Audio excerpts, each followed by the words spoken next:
apa sebenarnya yang harus kita tambah di bulan Ramadan ini? Salah satunya adalah dengan menjawab tantangan Al-Quran. Al-Quran menantang kita untuk dibaca. Al-Quran menantang kita untuk dihafal. Al-Quran menantang kita untuk dipahami maknanya. Marilah kita giatkan majelis ta'lim di bulan Ramadan dengan virtual, baik secara tatap muka juga. Karena apa? Karena ini nantinya akan membantu kita untuk melembutkan hati di bulan Ramadan.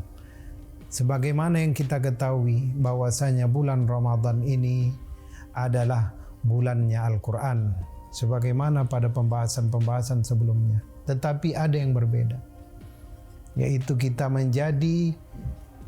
benar-benar mempersiapkan bahwasanya Al-Quran itu nantinya menjadi teman bagi kita di alam mahsyar, di alam akhirat. Di dalam sebuah hadis diriwayatkan bahwa seorang ketika ditiupkan sangkakala yang pertama, Allah hancurkan segala sesuatu di atas muka bumi ini yang wujud, semua dihancurkan. Kemudian ditiupkan sangkakala yang kedua, yaitu manusia dibangkitkan dari alam barzahnya. Maka orang yang bersahabat dengan Al-Quran, yang membuka pintu barzahnya adalah seorang laki-laki berwajah pucat, berwajah putih bersih. Maka orang ini tersebut dan menanyakan, wahai siapakah engkau?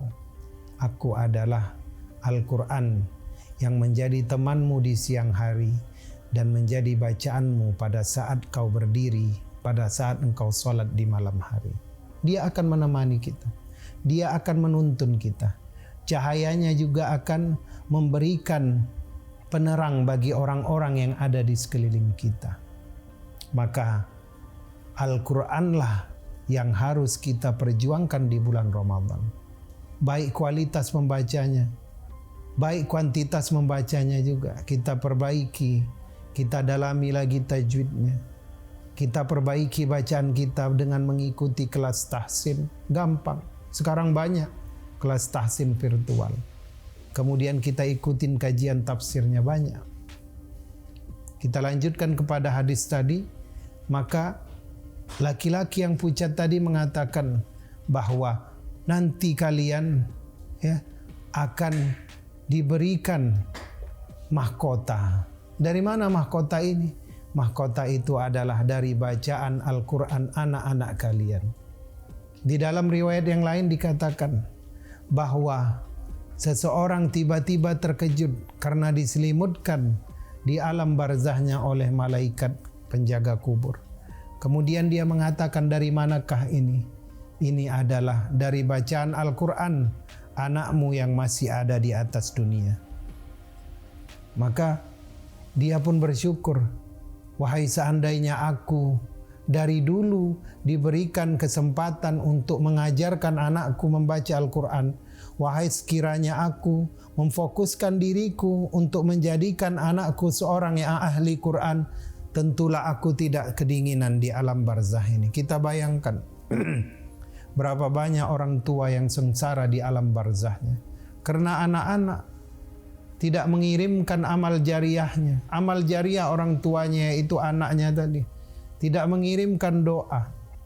Padahal kekhususan umatnya Nabi Muhammad adalah bisa mengirimkan hadiah kepada orang yang telah mati, kepada orang yang telah berada di alam barzah. Bahkan kata Rasulullah itu, besarnya itu bisa sebesar kotak yang sangat besar. Apa hadiah itu? Adalah istighfar lahum, meminta ampunan atas dosa-dosa mereka.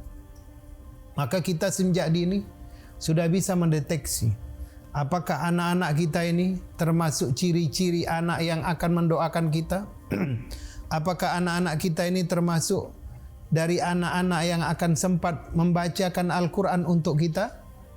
Nah, kalau kira-kira tidak bisa, dan kalau kira-kira kita tidak yakin, ini bangsa anak yang terburu-buru, habis sholat langsung berdiri mengejar pekerjaannya, habis sholat langsung berdiri mengejar pendidikannya, habis sholat langsung berdiri mengejar laporannya. tidak sempat mengangkat tangan, Rabbighfirli wali walidayya warhamhuma kama rabbayani shaghira. Sementara di sisi yang lain ada orang tua yang hidupnya sederhana ketika di atas dunia. Dia mempunyai anak 6, kemudian menantu 4. 4 orang anaknya membacakan Al-Quran pada bulan Ramadan, masing-masing 30 juz khatam. Kemudian menantunya misalkan membaca Al-Quran 15 juz. Maka dia panen di alam barzahnya, beruntung mendapatkan anak. Anaknya setelah membaca Al-Quran mengatakan, wahai ibuku, mohon maaf karena hanya bulan Ramadan inilah aku sempat untuk menghatamkan Al-Quran. Semoga pahala bacaanku ini menjadi penerang di alam barzahmu. Wahai ayahku, maafkanlah anandamu ini yang hanya sempat bersedekah sebelum masuk bulan Ramadan. Mudah-mudahan ini menjadi penerang yang memperbesar alam barzahmu, wahai ayahku. Inilah keberuntungan mereka yang mendidik anak-anaknya dengan Al-Quran. Maka marilah kita Ramadan ini menjawab tantangan Al-Quran, menjadikan keluarga kita keluarga Al-Quran, sehingga termasuklah nanti kita adalah orang-orang yang beruntung di alam barzah.